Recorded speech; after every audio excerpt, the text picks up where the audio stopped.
नमस्कार, मैं Vanshika TNV academy की तरफ से आप सभी का स्वागत करती हूँ। आज हम इस सेशन में बात करेंगे ISO 27018 यानी कि सार्वजनिक क्लाउड कंप्यूटिंग वातावरण के भीतर व्यक्तिगत रूप से पहचान योग्य जानकारी PII के बारे में। तो आइए सेशन की शुरुआत करने से पहले हम ये समझ लें कि आज हम किन टॉपिक्स पर चर्चा करेंगे। इस सेशन के अंत में आप समझ पाएंगे कि ISO 27018 क्या है और इसका उद्देश्य क्या है, ISO 27018 के लाभ क्या हैं और इसे कौन लागू कर सकता है, ISO 27018 की क्या आवश्यकताएं हैं और इसको सुरक्षित करना क्यों महत्वपूर्ण है। तो आइए हम अपने सेशन की शुरुआत करते हैं और जानते हैं कि ISO 27018 क्या है और इसका उद्देश्य क्या है। ISO NIC 27018 क्लाउड स्टोरेज में व्यक्तिगत जानकारी की सुरक्षा के लिए अंतरराष्ट्रीय मानक है। इसमें शामिल व्यक्तिगत डेटा के लिए शब्द या PII है। ISO 27018 सार्वजनिक क्लाउड सेवा प्रदाताओं के लिए अभ्यास का एक कोड है। ISO 27018 दो काम करता है। पहला, ISO NIC 27001 में प्रकाशित नियंत्रणों के लिए और उपयोगी कार्यान्वयन मार्गदर्शन ISO 27002। दूसरा, सार्वजनिक क्लाउड के लिए PII सुरक्षा आवश्यकताओं पर अतिरिक्त मार्गदर्शन निर्धारित करता है। ये अतिरिक्त नियंत्रण ISO 27002 में शामिल नहीं है। ISO 27018 के उद्देश्य क्या हैं? ISO 27018 सूचना सुरक्षा श्रेणियों पर सामान्य सहमति वाला मार्गदर्शन देता है। मानक सार्वजनिक क्लाउड सेवा प्रदाताओं को लक्षित करता है जो PII प्रोसेसर के रूप में कार्य करते हैं। इसके प्रमुख उद्देश्य हैं: पहला, सार्वजनिक।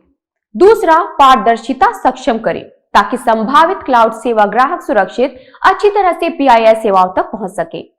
तीसरा, PII को संसाधित करने के लिए क्लाउड सेवाओं और उपयोगकर्ताओं को संविदात्मक समझौते स्थापित करने में सहायता करें। चौथा, क्लाउड सेवा ग्राहकों को एक कार्य प्रणाली दें। अब हम आगे बढ़ते हैं और समझते हैं कि ISO 27018 के लाभ क्या हैं और इसे कौन लागू कर सकता है।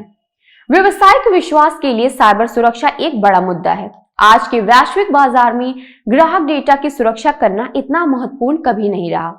ISO 27018 एक मजबूत वैश्विक अनुपालन ढांचा तैयार करता है। ISO 27018 क्लाउड सर्विस क्लाइंट के लिए विशेष रूप से मददगार है। यह आंतरिक जिम्मेदारियों के अनुपालन के लिए ऑडिटिंग का समर्थन करता है। यह विशेष रूप से सहायक होता है जब डेटा प्रोसेसर एक तृतीय पक्ष क्लाउड प्रदाता होता है। ISO 27018 के अन्य लाभ कुछ इस प्रकार से हैं। पहला, क्लाउड और संबंधित विनियामक जुर्माना में डेटा उल्लंघनों के जोखिम को कम करता है। दूसरा, आपके संगठन में विश्वास को प्रेरित करता है। तीसरा, आपकी ब्रांड प्रतिष्ठा की रक्षा करता है। ISO 27018 को कौन लागू कर सकता है? यह मानक कई प्रकार के संगठनों के लिए प्रासंगिक है, जैसे कि पहला, निजी, सार्वजनिक या गैर लाभकारी क्षेत्र। दूसरा, एक बड़ी, मध्यम या छोटी कंपनी।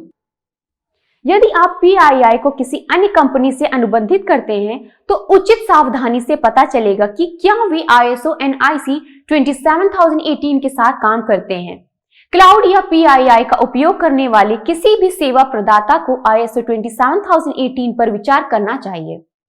अधिकांश प्रसिद्ध क्लाउड सेवा प्रदाता PII की सुरक्षा के लिए उपाय विकसित कर रहे हैं या विकसित कर चुके हैं।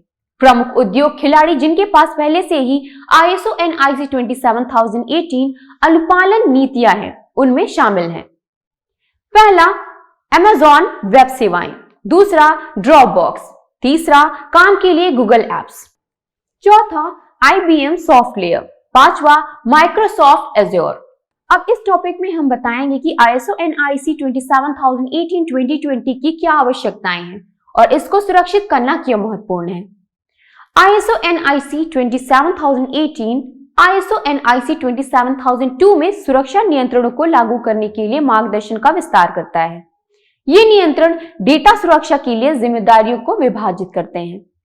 आपकी जिम्मेदारियां, भले ही आप डेटा संग्रहण आउटसोर्स करते हो, डेटा प्रोसेसर के रूप में आपके क्लाउड सेवा प्रदाता की जिम्मेदारियां विस्तारित सुरक्षा नियंत्रणों में शामिल है। पहला, स्टोरेज और ट्रांसमिशन के दौरान PII एन्क्रिप्शन आवश्यकताएं। दूसरा, अब आवश्यक किसी भी PII के लिए एक सुरक्षित विल ओपन शेड्यूल। तीसरा, एक क्लाउड सर्विस एग्रीमेंट जो परिभाषित करता है कि PII प्रोसेस क्या होती है। तीसरा, एक क्लाउड सर्विस एग्रीमेंट जो परिभाषित करता है कि PII प्रोसेसिंग क्यों होती है। आपको सुरक्षा नियंत्रणों के एक अतिरिक्त सेट की भी आवश्यकता होगी। ये ISO NIC 29100 गोपनीयता ढांचे में निर्धारित गोपनीयता सिद्धांतों के अनुरूप हैं। ISO NIC 27018 क्लाउड प्रदाताओं को यह साबित करने की अनुमति देता है कि वे अपने ग्राहकों की PII की सुरक्षा करना जानते हैं। अगर आपका संगठन PII को प्रोसेस करता है तो ISO 27001 ISMS के साथ ISO 27018 लागू करने पर विचार करें। यदि आप अभी भी इस बारे में उत्सुक हैं कि रिपोर्ट में क्या शामिल है, तो यहाँ ISO 27018 के खंडों की पूरी सूची है। इसको सुरक्षित करना क्यों महत्वपूर्ण है? IBM सिक्योरिटी की 2020 डेटा ब्रीच रिपोर्ट के अनुसार सभी डेटा उल्लंघनों में से 80% में PII शामिल है। PII की सुरक्षा में कई प्रकार के उपाय शामिल हैं, जिनमें से कुछ से आपसे पहले ही परिचित होंगे। इसमें शामिल है, पहला, डेटा संग्रहण और प्रतिधारण को कम करना। दूसरा, एक सुरक्षित डेटा विनाश अनुसूची को अपनाना। तीसरा, स्टोरेज और ट्रांसमिशन दोनों के लिए डेटा एन्क्रिप्शन। चौथा, डेटा तक पहुंच सीमित करना। पांचवा, कर्मचारी प्रशिक्षण। छठा, प्रासंगिक नियमों का अनुपालन। सातवां, एक सूचना शासन रणनीति को लागू करना। यूके का सूचना आयुक्त कार्यालय ICO PII के रूप में क्या मायने रखता है, इस पर पूर्ण मार्गदर्शन देता है। आप इसे पढ़ सकते हैं। PII अपने ग्राहकों के लिए व्यक्तिगत डेटा को संसाधित करता है। याद रखें कि मूल ग्राहक PII नियंत्रक हो सकता है, जो उनके लिए अलग कानूनी दायित्व बनाता है। ISO NIC 27018 में इनमें से कोई भी अतिरिक्त आवश्यकता शामिल नहीं है। यदि इस वीडियो में कोई प्रश्न है तो आप हमें नीचे कमेंट में लिख सकते हैं। हमारे अनुभवी लोगों द्वारा आपको उचित उत्तर दिया जाएगा। इस वीडियो में बस इतना ही। मिलते हैं अगले वीडियो में, तब तक के लिए धन्यवाद।